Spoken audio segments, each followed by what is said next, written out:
ابھی باہر سورج چمک رہا ہے، دھوپ نکلی ہوئی ہے، اگر کوئی بندہ یا مسجد میں اعلان کرے کہ باہر جی آپ سارے نکلیں، میں دلائل سے ثابت کرتا ہوں کہ اس وقت سورج نکلا ہوا ہے اور دھوپ روشن ہے، تو آپ کہیں گے بھئی عجیب آدمی ہے، ہمیں اس طرح کے اعلان کی ضرورت نہیں ہے۔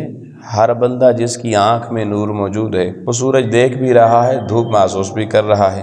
حضور نبی رحمت صلی اللہ علیہ وآلہ وسلم مکہ شہر میں پیدا ہوئے، بچپن گزارا، لڑکپن گزارا، جوانی گزاری، شادیاں کی، تجارت کی، معاملات زندگی طے کیے، بنو سعد قبیلے کی بکریاں بھی چرائیں۔ یہ سارے کام حضور نے لوگوں کے سامنے کیے اور آپ کی حیات کا ایک ایک لمحہ لوگوں کے سامنے تھا، اور کائنات کی وہ واحد سیرت ہے جس کا کوئی گھر کے اندر کا گوشہ بھی چھپایا نہیں گیا، ساری دنیا کو بتایا گیا۔ مگر اب اللہ کو کیا ضرورت پڑی کہ 2 دفعہ قرآن مجید میں اس نے یہ حکم دیا، سورۃ الکہف آیت نمبر 10 میں بھی اور سورہ حامیم السجدہ کی 6 آیت میں بھی کہ قل حبیب انہیں بتا دینا انما انا بشر مثلکم، کہ میں تمہاری مثل بشر ہوں۔ بھئی دیکھنے والوں کو نظر نہیں آ رہا تھا کیا ہے؟ تو ہم نے بات یہاں تک لائی تھی کہ دیکھنے والوں نے سب کچھ دیکھا تھا، مگر دیکھ کر بھی ان کو یقین نہیں تھا کہ یہ بشر ہے۔ یقین ان کو ہوتا تو اللہ کو یہ بتانے کی ضرورت نہیں تھی۔ اب ان کو سب کچھ دیکھ کر بھی کیوں نہیں لگتا تھا کہ یہ ہمارے جیسے ہیں، اور اللہ کو ضرورت پڑی پھر کہ محبوب سے کہے کہ محبوب اب آپ انہیں یہ بات بتائیں۔ آؤ دوستان محترم، بچے ساری دنیا کے پیدا ہوتے ہیں، میں اور آپ بھی کسی ماں کی کوکھ سے جنم لے کر یہاں تک پہنچے، اور دنیا میں ہم نے ہمیشہ دیکھا کہ جب بچہ دنیا میں آنے سے پہلے اپنی ماں کے بطن میں آتا ہے تو وہ جب کوئی خاتون ماں بننے لگتی ہے تو اس کا انداز زندگی بدل جایا کرتا ہے، اور ہر خاتون پہ سملر کنڈیشنز آتی ہیں۔ جیسے وہ نارمل دوڑتی بھاگتی ایک لڑکی ہوتی ہے، شادی ہو جاتی ہے اور وہ بچے کے لیے امید سے ہوتی ہے، تو اس کا اب دوڑنا بھاگنا وہ نہیں رہتا، اس کے معمولات زندگی بدل جاتے ہیں، اس کا کھانا پینا اس طرح کا نہیں رہتا۔ اور جب 4-6 مہینے گزر جائیں اور بچے کی ولادت سے پہلے کے آخری 3 ماہ آ جائیں تو اب بے شمار چیزیں شرم و حیا میں ایسی آ جاتی ہیں کہ خواتین اوپنلی اس طرح باہر بھی نہیں نکل سکتی، کسی کو بتا بھی نہیں سکتی۔ ہر خاتون جو ماں بنتی ہے اس کو ایک وزن محسوس ہوتا ہے بچے کا، اور اس کو بچے کی نشو و نما جو اس کی باڈی کے اندر ہو رہی ہوتی ہے اس کی وجہ سے ہر لمحہ ایک نئی اذیت اور تکلیف بھی رہتی ہے۔ بڑا مشکل مرحلہ ہوتا ہے 9 مہینے کا یہ، تو یہ ساری کائنات کی خواتین ان مراحل سے گزرتی ہیں ماں بننے کے لیے۔ مگر میرے نبی کریم علیہ السلام کی والدہ حضرت آمنہ سلام اللہ علیہا، آپ فرماتی ہیں اللہ کی عزت کی قسم، اللہ کے محبوب میرے بطن میں 9 مہینے رہے، مگر کوئی ایک لمحہ بھی ایسا نہیں آیا کہ جب میرے نبی کی ماں کو، آپ خود فرماتی ہیں، کوئی تکلیف کا احساس ہوا ہو یا کوئی بوجھ محسوس ہوا ہو۔ ارے باقی بچوں کا دنیا میں آنے کا پروسیس اور ہے، کیونکہ باقی اس پروسیس سے آتے ہیں کہ ان کے بوجھ کسی کی ماں اٹھا رہی ہوتی ہے، اور پیدا ہونے کے بعد پھر باپ اٹھا رہا ہوتا ہے۔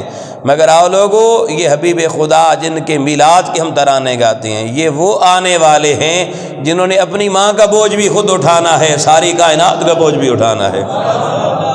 کوئی یہ نہ کہہ دے کہ محبوب خدا کا ہے بوجھ میں نے اٹھایا ہے۔ اماں کو بھی اللہ نے اتنی تکلیف نہیں ہونے دی کہ ماں کہے مجھے کوئی بوجھ محسوس ہوا۔ تو وہ 9 مہینے لوگوں باقی کائنات کے اور ہیں، مصطفیٰ کے۔ پھر وہ وقت ولادت آیا، اب ساری کائنات کے بچے جب پیدا ہوتے ہیں دوستان محترم تو ماؤں کی عجیب کیفیت ہوتی ہے، موت کی وادیوں میں سے مائیں گزرتی ہیں، پھر بچے کی ولادت ہوتی ہے، اور بچہ جب پیدا ہوتا ہے تو ہر بچہ گندگی میں لپٹا ہوا ہوتا ہے، اس سے اسمیل آ رہی ہوتی ہے، بدبو آ رہی ہوتی ہے، اور دائیاں یا نرسز وہ کیا کرتی ہیں، وہ ٹیشو پیپر کے پورے رول سے اس کو صاف کرتی ہیں، گندگی اتارتی ہیں، اس کے منہ کے اندر انگلی مارتی ہیں، اندر سے بھی گندگی نکالیں۔ سر سے لے کر پاؤں تک ایک بچہ جب دنیا میں آتا ہے تو اس کا وجود گندگی سے بھرا ہوتا ہے، غلاظت سے بھرا ہوتا ہے، اس کو صاف کرنا پڑتا ہے اور بعد ازاں نہلانا بھی پڑتا ہے۔ لیکن دوستان محترم، حضرت آمنہ سلام اللہ علیہ فرماتی ہیں کہ نظرت الیہ کالقمر لیلۃ البدر، کہ میری گود میں آنے والا ایک تو اس کی چمک ایسی تھی، لگتا تھا میری گود میں 14ویں کا چاند آ گیا ہے۔ خوبصورتی اتنی، حسن اتنا، نور اتنا، جلوہ اتنا تھا کہ فرماتی ہیں ایسے لگتا تھا کالقمر لیلۃ البدر، کہ 14ویں کے چاند جیسی روشنائیاں لے کر آقا علیہ السلام میری گود میں تشریف لائے اور پھر فرماتی ہیں کہ لوگو مصطفیٰ کریم جب میرے بطن سے ولادت کے بعد ہماری گود میں آتے ہیں تو فرماتی ہیں حضرت آمنہ کہتی ہیں لوگو آقا کریم علیہ الصلوۃ والسلام کے وجود اقدس سے کستوری کی طرح کے حلے خوشبو کے آ رہے تھے. ساری کائنات کے بچے پیدا ہوں، سمیل آئے، گندگی ہو، نجاست ہو، مگر اللہ کے محبوب تیرے میلاد پہ قربان جاؤں. آقا دنیا میں تشریف لاتے ہیں. دائی حضرت مائی شفا بھی یہ کہتی ہیں.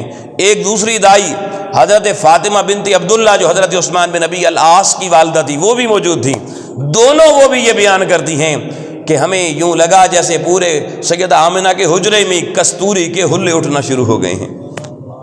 حضور کی ولادت سے صرف بدن مصطفیٰ خوشبودار نہیں تھا، حضور نے سارا ماحول بھی معطر و منور فرما دیا.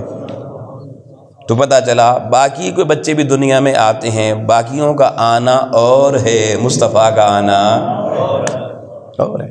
پھر جب بچے آ جاتے ہیں دنیا میں تو ڈاکٹر ہو، نرس ہو، دائی ہو، وہ سب سے پہلا کام یہ کرتی ہیں کہ بچے کو جو ہی ہاتھوں پہ اٹھاتی ہیں تو وہ بچے کی ناف دیکھتی ہیں کہ ناف بچے کی سلامت ہے یا نہیں ہے، جس کو سائنٹیفک لینگویج میں ایمبیلیکل کارڈ کہتے ہیں. ایمبیلیکل کارڈ یہ ایک پیلے رنگ کا ناف کا ڈورا ہوتا ہے جو بچے کی ناف اور ماں کے بطن کے ساتھ اندر جوڑا ہوتا ہے.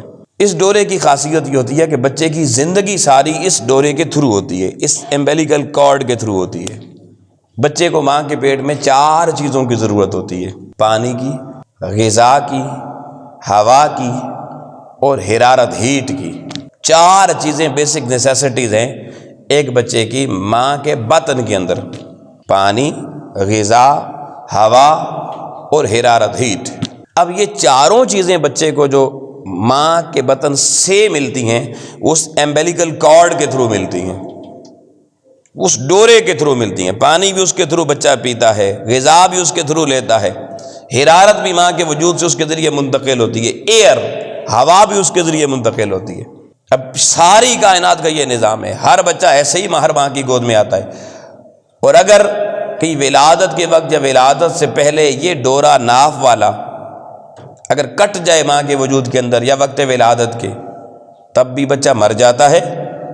اور اگر یہ خشک ہو جائے ماں کے پیٹ کے اندر یہ ڈورا، اس کی نالی جو اندر ہے وہ بند ہو جائے، خشک ہو جائے، تو اس صورت میں بھی بچے کو کیونکہ ماں سے پانی، ہوا اور غذا نہیں ملے گی، حرارت نہیں ملے گی، تو بچے کی پھر بھی ڈیتھ ہو جاتی ہے. یہ جو مرے ہوئے بچے پیدا ہوتے ہیں ان کی وجوہات بیسیکلی یہی ہوتی ہیں کہ ان کا ناف کا ڈورا جو ہوتا ہے یا کٹ جاتا ہے یا سوکھ جاتا ہے، تو بچہ مردہ ہو جاتا ہے. اب حضرت مائی شفا فرماتی ہیں حضور علیہ السلام کی دائی اماں کہ حضرت آمنہ رضی اللہ تعالیٰ عنہ کی رشتہ دار بھی تھیں، مدینے سے مکے آئی تھیں. کیونکہ جب خواتین کے یہاں بچہ پیدا ہوتا تو وہ اپنی کسی رشتہ دار کو، بہن کو، دوست کو، خالہ، پھوپھی کسی کو پاس بلاتی ہیں. تو یہ اس وقت حضرت آمنہ کے پاس تھیں. مائی شفا یہ حضرت عبد الرحمن بن عوف جو عشرہ مبشرہ میں سے ان کی والدہ ہیں. تو حضرت مائی شفا فرماتی ہیں کہ میں کیونکہ دایا کا کام کرتی رہتی تھی، بچے ہزاروں سینکڑوں بچے میری گود میں آئے، میں نے ان کی وہ ڈور جو ناف والی وہ کاٹی. تو جب آقا علیہ الصلوۃ والسلام میرے ہاتھوں میں آئے تو کہتی ہیں بطور دائی حضور کی سب سے پہلا کام تو میں نے یہی کیا کہ میں نے دیکھا کہ مصطفیٰ کریم کا ناف کی ایمبیلیکل کارڈ اس کو کاٹوں. کہتے ہیں میری حیرت کی انتہا نہ رہی. میں نے فاطمہ بنت عبداللہ سے کہا تم بھی دیکھو، سیدہ آمنہ سے کہا آپ بھی دیکھیں کہ یہ بچہ جو بدر منیر بن کر آیا ہے اس کا ذرا کمال تو دیکھیں کہ اس کی ناف صرف ناف بریدہ نہیں ہے، ناف مکمل بنی ہوئی ہے، یعنی ایمبیلیکل کارڈ ماں سے جڑی ہوئی کہیں نہیں تھی. اور بچہ بھی زندہ ہے، سلامت ہے، نہ سانس میں پرابلم، نہ کوئی اور تکلیف.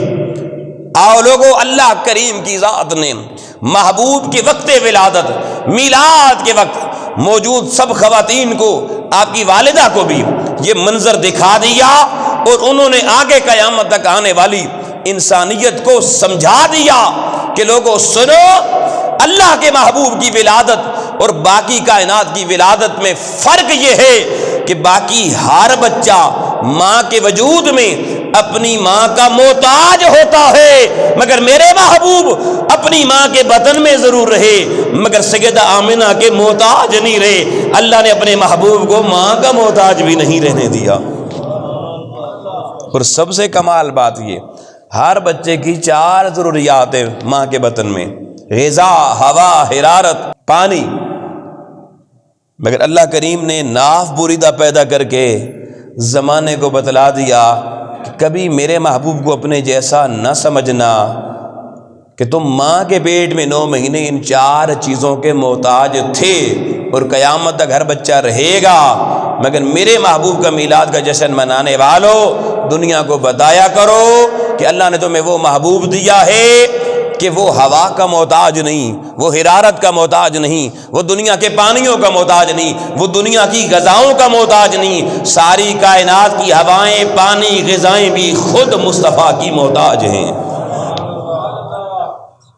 میرے آقا کسی چیز کے محتاج، تو اللہ نے جب ماں کے بطن میں میرے محبوب کو کسی شے کا محتاج نہیں ہونے دیا، تو دنیا میں آنے کے بعد اللہ کیسے محبوب کو کسی کا محتاج بنا سکتا ہے؟ تو پتہ چلا آقا علیہ السلام کا ماں کے وجود میں رہنا بھی ساری کائنات کے بچوں کے مقابلے میں اور ہے۔ پیدا ہونا، خوشبودار ہونا، یہ بھی باقیوں سے انفرادیت رکھتا ہے، اور امبیلیکل کارڈ، ناف کے ڈورے کا کٹا ہوا ہونا، ناف بریدہ ہونا، یہ بھی بتا رہا ہے کہ باقی آنے والوں تمہارا آنا اور ہے، مصطفیٰ کا آنا۔ اتنے فرق سمجھ میں آ گئے۔ اب پھر بچپن شروع ہوتا ہے۔ حضور علیہ السلام کو حلیمہ سعدیہ لے گئیں بنو سعد قبیلے میں، اب دائی اماں حضور کی۔ آپ کے چچا حضرت عباس بن عبد المطلب رضی اللہ تعالی عنہ، آپ فرماتے ہیں کہ میں نے ایک دن چاہا کہ میں بھتیجے سے ملا ہوں ذرا بنو سعد کے قبیلے میں جا کر، تو رخت سفر باندھا اور پہنچ گئے جی۔ شام کے وقت کہتے ہیں میں مغرب کے لگ بھگ یا مغرب کے بعد حضرت حلیمہ سعدیہ کے ڈیرے پر بنو سعد قبیلے میں پہنچا، تو میں نے کہا بھی مجھے بھتیجے سے ذرا ملوا دیں، تو وہ مجھے لے گئے۔ تو اندر ایک پنگوڑا تھا اور آقا علیہ السلام پنگوڑے میں لیٹے ہوئے تھے، رات کا وقت تھا، کہتے ہیں چاند اس وقت چمک رہا تھا اوپر آسمان پر۔ تو حضرت عباس کہتے ہیں کہ میں نے دیکھا کہ آقا علیہ السلام اپنی ننھی منی سی انگلی اٹھائی ہوئی ہے، اور جدھر حضور کی انگلی جاتی ہے اللہ کے آسمانوں کا چاند بھی ادھر ہی جاتا ہے۔ حضور انگلی پھیرتے زمین پر، پنگوڑے میں لیٹے ہوئے انگلی پھیرتے ہیں، اور آسمانوں کا چاند ایسے لگتا ہے جیسے ریموٹ کنٹرول حضور کے ہاتھ میں ہے چاند کا۔ جیسے آپ بچے کو ریموٹ دے دیں، وہ آپ کے ٹیلی ویژن کے چینل چھیڑتا چلا جائے، جس کو دباتا چلا ہے وہ لگتا چلا جاتا ہے۔ فرماتے ہیں میں بڑا حیران ہوا کہ میرا بھتیجا آقا علیہ السلام پنگوڑے میں لیٹے ہیں، آپ کی انگلی یوں گھوم رہی ہے، آسمانوں کا چاند بھی حضور کی انگلی کے اشارے سے گھوم رہا ہے۔ وقت گزر گیا، کہتے ہیں جب فتح مکہ کے موقع پر حضرت عباس بن عبد المطلب نے کلمہ پڑھا نا حضور کا، تو انہوں نے ایک دن آقا علیہ السلام سے پوچھا، انہوں نے کہا یا رسول اللہ صلی اللہ علیہ وسلم، اب تو میں آپ کی صفوں میں آ گیا ہوں، اگر اجازت ہو تو ایک سوال کروں؟ حضور نے کہا جی سوال پوچھیں چچا جان۔ حضرت عباس سے حضور کو بڑی محبت تھی، وہ جب کافروں کی طرف سے لڑنے آئے تھے، ایک جنگ میں گرفتار ہو گئے تھے، ایک رات قیدیوں کے ساتھ رہے، تو حضور فرماتے ہیں میں ساری رات سو نہیں سکا کہ میرا چچا بے شک کلمہ تو اس نے نہیں پڑھا، مگر ساری رات بیڑیاں چچا کے پاؤں میں تھی، تکلیف حضور علیہ السلام کو محسوس ہو رہی تھی، محبت تھی۔ حضرت عباس نے پوچھا اے اللہ کے رسول یہ بتائیں، جب میں بچپن میں وہ بنو سعد قبیلے میں آپ کو ملنے کے لیے گیا تھا، تو آپ تو پنگوڑے میں لیٹے تھے، تو میں نے یہ منظر دیکھا تھا اذ کنت تناد القمر، کہ آپ انگلی پھیرتے تھے چاند بھی پھر جایا کرتا تھا۔ تو اللہ کے محبوب یہ کیا راز ہے؟ اور پھر ساتھ یہ بھی کہنے لگے آقا یہ راز بتائیں، اور میں بھی ایک اعلان کرنا چاہتا ہوں کہ میں نے جو کلمہ پڑھا کسی اور وجہ سے نہیں پڑھا، لیٹ ضرور پڑھا، کسی جنگ کے نتیجے میں نہیں پڑھا، آپ کے دیگر معجزات دے کر نہیں پڑھا۔ اول ما دخولوا الى دینک یا رسول اللہ اذ کنت تناد القمر، مجھے آج بھی کلمہ پڑھنے پہ جس چیز نے مجبور کیا، حضرت عباس کہتے ہیں وہ کلمہ پڑھنے کی وجہ پنگوڑے میں لیٹے ہوئے آپ کی انگلی کے اشارے سے چاند کا گھومنا تھا۔ وہ جو بنو سعد کے قبیلے میں آپ ہمیں ملنے آئے تھے، اور آپ نے جو منظر دیکھا تھا ہماری انگلی کے اشارے پر چاند کا پھرنا، چچا جان سچ بات تو یہ ہے کہ اللہ نے مصطفیٰ کا کھلونا زمین والا نہیں آسمانوں کے چاند کو بنایا تھا۔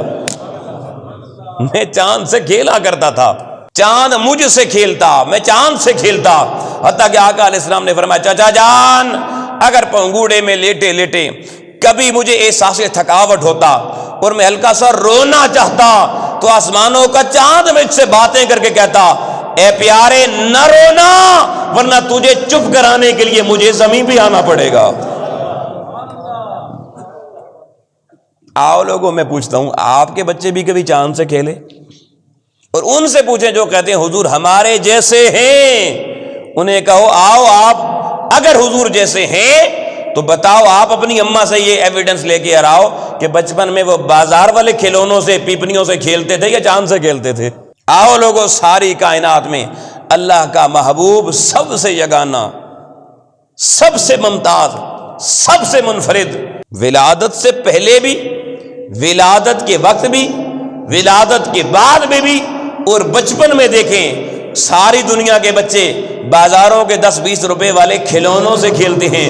قربان جائیں محبوب خدا تیرے میلاد پر آقا علیہ السلام اپنے بچپن میں اس کھلونے سے بھی اللہ نے نہیں کھیلنے دیا۔ کوئی یہ نہ کہہ دے میرا بچہ بھی اس سے کھیلا تھا، آمنہ تیرا بچہ بھی اس سے کھیلا تھا، کہا نہیں باقی ساری کائنات کے بچے زمین کے کھلونوں سے کھیلیں گے، میرے محبوب تو بچپن میں میرے آسمان کے کھلونے چاند سے کھیلے گا۔ تو کھلونا مختلف کر دیا۔ پھر آقا نبی کریم علیہ الصلوۃ والسلام بنو سعد قبیلے میں تھوڑے بڑے ہوتے ہیں، بچپن ہے، بکریاں چرانے جاتے ہیں۔ 20 محدثین نے یہ بات لکھی ہے، مورخین نے یہ بات لکھی ہے، آقا علیہ السلام نے جتنا عرصہ بھی بنو سعد قبیلے میں رہ کر بچپن میں وہ جو بکریاں حضرت شیمہ کے ساتھ چرانے جایا کرتے تھے، آقا علیہ السلام حلیمہ سعدیہ کے دروازے سے نکلتے واپس دروازے تک آنے تک کبھی سورج کی دھوپ حضور کے چہرے پہ نہیں پڑی، رخ انور پہ نہیں پڑی۔ اللہ تعالیٰ حضور علیہ الصلوۃ والسلام کے لیے بادلوں کو حکم دیتا اور بادل پورا دن مصطفیٰ کریم کے سر پہ سایہ کیے رکھتے تھے۔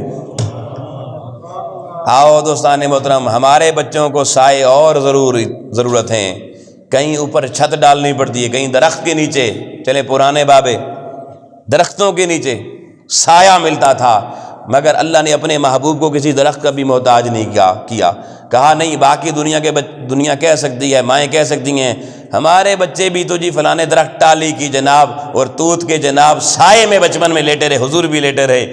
اللہ نے کہا محبوب تو چلتا بھی رہے گا، سایہ تیرے اوپر کر کے بادل بھی چلتا رہے گا، ایسا سایہ کسی اور کو میسر نہیں ہوگا۔ تو حضور علیہ السلام کا بچپن بھی لوگو، ہمارا آپ کا بچپن اور ہے، حضور کا بچپن۔ اب یہ تو چند مناظر میں نے آپ کے سامنے رکھے، اب توجہ رکھنا۔ قول انما انا بشر مثلکم، کیوں ضرورت پیش آئی اللہ کو یہ کہلوانے کی کہ محبوب نے بتا دے میں تمہارے جیسا بشر ہوں؟ اس لیے لوگوں کہ آقا کریم علیہ الصلوۃ والسلام بچپن سے لڑکپن میں آ گئے، جوانی میں آ گئے۔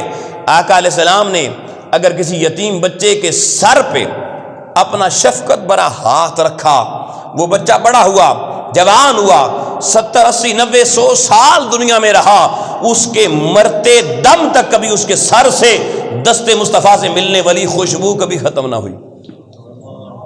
حضور نے ایک دفعہ ہاتھ کسی کے سر پہ رکھا، ساری عمر اس کے سر سے خوشبو آتی رہی۔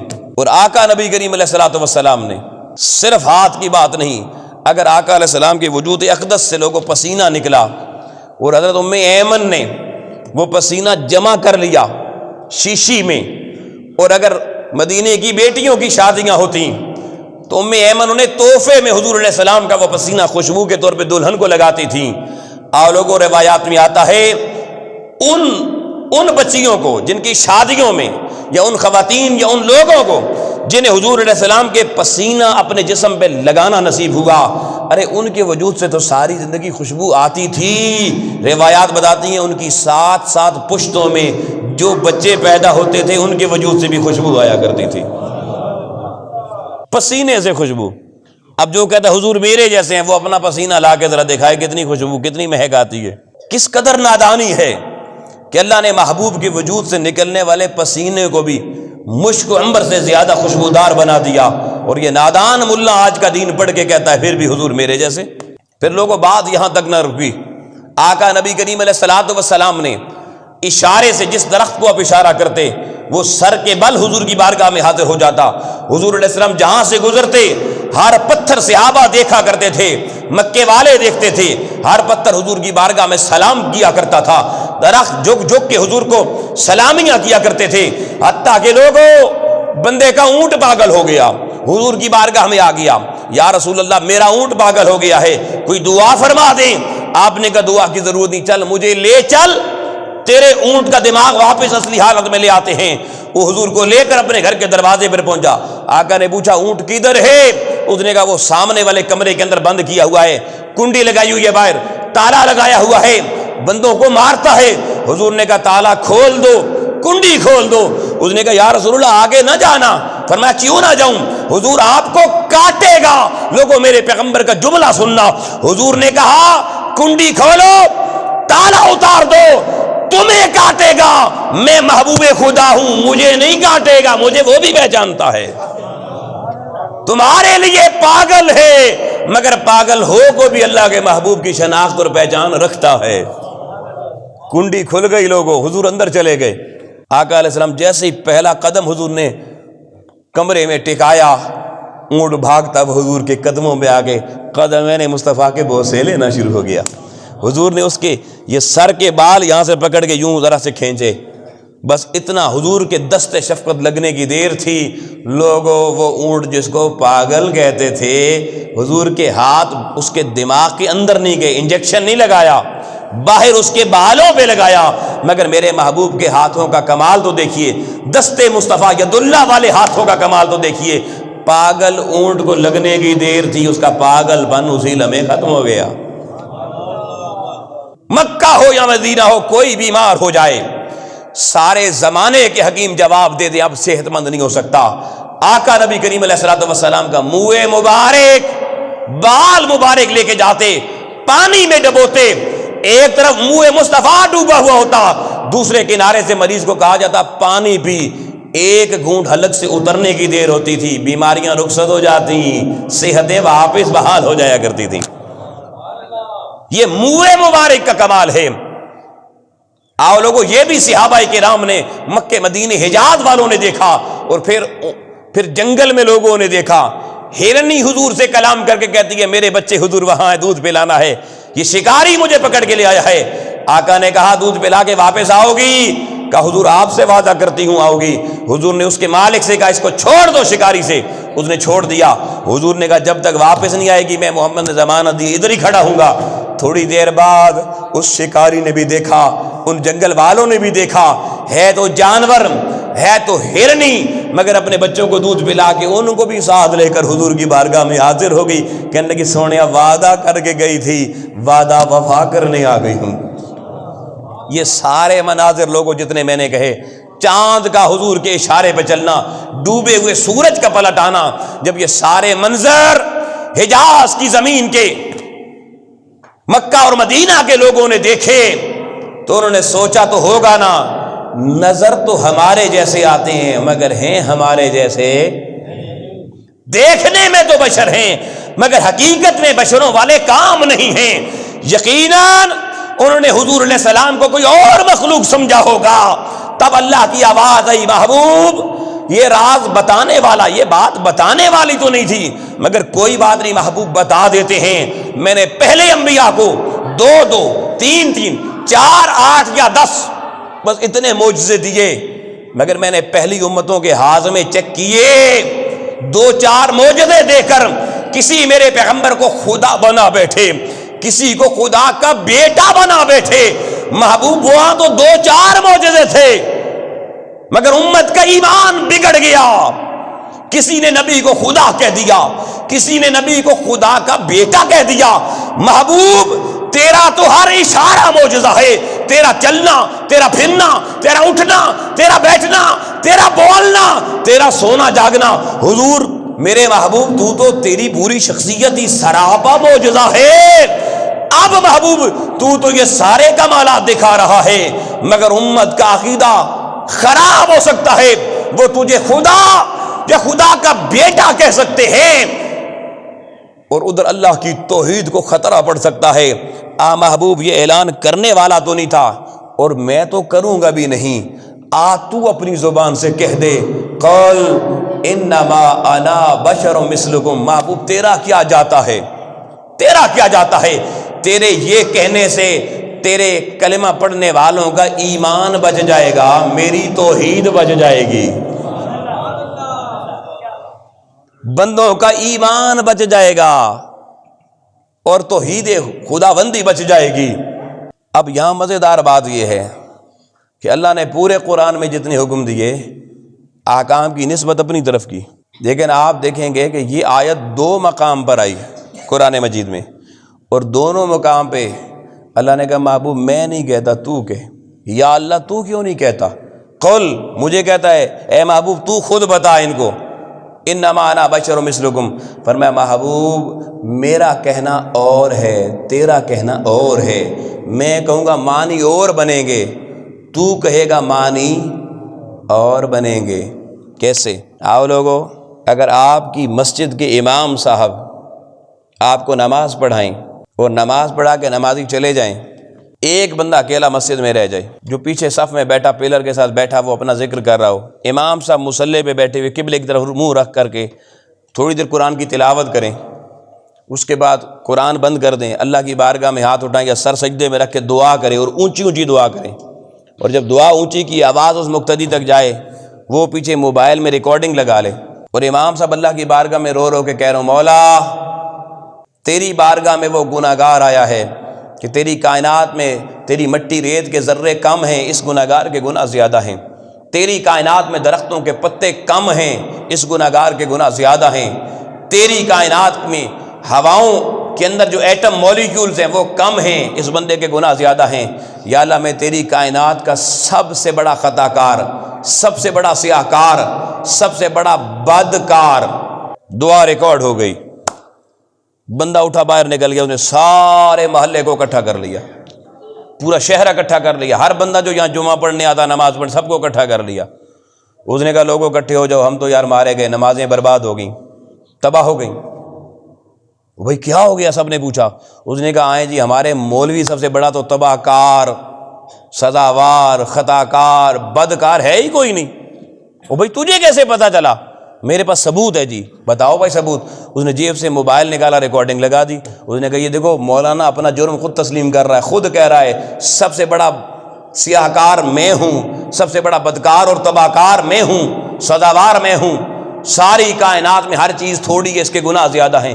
اتنا بڑا پاپی ہمارا امام، ہمارا خطیب۔ توبہ توبہ توبہ یار، یہاں تو جمعہ پڑھنا ہی نہیں چاہیے، یہاں تو نماز کیسے ہوگی اتنے بڑے گناہ گار کے پیچھے؟ آپ مجھے عزت و احترام سے بتائیے گا، یہ ریکارڈنگ سن کے آپ اس سے پہلا سوال یہ کریں گے نا کہ بتائیے ریکارڈنگ تو نے کہاں پر کی؟ یہ سوال کریں تو وہ کیا جواب دے گا؟ جی مسجد میں نماز کے بعد بیٹھا ہوا تھا، انہوں نے قرآن کی تلاوت کی، پھر اللہ کی بارگاہ میں سر سجدے میں رکھ دیا اور پھر دعا کرنا شروع کر دی اور میں نے ریکارڈنگ کر لی۔ جب آپ یہ بات سنیں گے کیا خیال ہے؟ آپ اس بندے کو اپریشیٹ کریں گے تو نے چنگا کام کیا ہے؟ بولیے جی۔ بھئی زبان بھی امام خطیب کی اپنی ہے، دعا بھی بالکل اس کی اپنی زبان کی ہے، ریکارڈنگ بھی صحیح ہے، لفظ بھی وہی ہیں، پھر آپ اس کو اپریشیٹ کیوں نہیں کریں گے بھی تو نے چنگا کام کیا؟ ساری کائنات کا سب سے بڑا گناہگار پکڑ لیا، ہمیں بتا دیا کتنا بڑا کام ہے۔ آپ میں سے جو بندہ عقل، معمولی عقل بھی رکھنے والا ہوگا وہ اس کو کہے گا بھائی لگتا ہے تیرا دماغ خراب ہے۔ وہ اللہ کے بندے، یہی تو ہمارے امام ہمارے خطیب کا کمال ہے کہ جب بندہ اللہ کی بارگاہ میں جائے تو بڑا بن کے نہیں جایا جاتا، نیک بن کے نہیں جایا جاتا، پرہیزگار بن کے نہیں جایا جاتا کہ بندہ اللہ کو کہے میں پہلے ہی پرہیزگار ہوں، میں نیک ہوں، میں بڑا نمازی ہوں، میں بڑا حاجی ہوں۔ نہیں، اللہ کی بارگاہ میں جانے کا تو طریقہ یہ ہے کہ اللہ کی بارگاہ میں بندہ جتنا بڑا عاجز بن کے جائے مولا اس کو اتنا زیادہ پسند کیا کرتا ہے۔ وہ تو کہیں گے بھائی عقل مند بندہ کہے گا ہمارے امام پہ قربان، ہمارے امام پر صدقے واری، یار وہ اللہ کی بارگاہ میں کیا عاجزی اور کمال سے پیش ہوتا ہے، اور جو اللہ کی بارگاہ میں جتنا عاجز ہوتا ہے وہ حقیقت میں زمانے کی نظر میں اتنا ہی ممتاز ہوا کرتا ہے۔ آؤ لوگو، اللہ نے کہا محبوب میں نہیں کہتا قل انما انا بشر مثلکم، میں نے کہہ دیا تو واقعی مثل بشر ہو جائے گا، میں نہیں کہتا، میں نسبت بھی اپنی طرف نہیں کرتا۔ قل تو کہہ دے کیونکہ تو میرا بندہ، میرا محبوب ہے، تو کہے گا تو بشر نہیں بنے گا، یہ تیری عاجزی میں شمار ہوگا، اور عاجزی ہر بندے کو زمین سے اٹھا کر عرش کی بلندیوں پہ لے جایا کرتی ہے۔ نادانوں نے غلط سمجھا حضور کی عاجزی کو اٹھایا. تو میں کہتا ہوں پھر جس کا امام یہ کہتا میں گناہگار ہوں، بدکار ہوں، سیاکار ہوں، ان سب پہ بھی فتوے لگا دو، مسجدوں سے نکال دو. لیکن آپ کا ہی خطیب ہو، آپ کا ہی امام ہو، وہ اگر اپنی زبان سے اپنی بڑائی بیان کرے اور کہے بھائی لوگوں دیکھو میں حافظ، میں عالم، میں قاری، میں نے اتنا دین پڑھا، اتنا دین پڑھایا، میں باشرع، میں باسنت، میرا یہ مقام، یہ مقام. آج کے بعد کوئی بندہ یہاں سے جانے اس وقت تک نہیں جائے گا جب تک میرے ہاتھ نہ چوم لے، جب تک میرے پاؤں نہ چوم لے. خبردار میرے آگے کبھی نہ چلنا، خبردار میرے بیٹھنے سے پہلے بیٹھنا نہیں ہے. اگر وہ خود اپنی زبان سے آپ کو کہے، آپ کو اچھا لگے گا؟ بتائیں جی. حالانکہ اس نے کوئی غلط بات کی، وہ عالم، قاری، سب کچھ، اور دین نے ادب بھی بتایا بڑے لوگوں کا. غلط بات اس نے اب بھی نہیں کی، مگر آپ کوئی بندہ سپورٹ، عقل مند بندہ سپورٹ نہیں کرے گا. جو عقل سے فارغ ہوگا وہ سپورٹ کرے گا، عقل مند بندہ سپورٹ نہیں کرے گا. وہ کہے گا یار اپنے منہ میاں مٹھو بن رہا ہے. تو جو اپنے منہ اس طرح کا میاں مٹھو بنے اس کے اندر کبر ہوتا ہے، تکبر ہوتا ہے، انانیت ہوتی ہے، اور انانیت اور کبر اللہ کو پسند. آؤ لوگوں اتنی بات تو آپ کو پتہ ہے.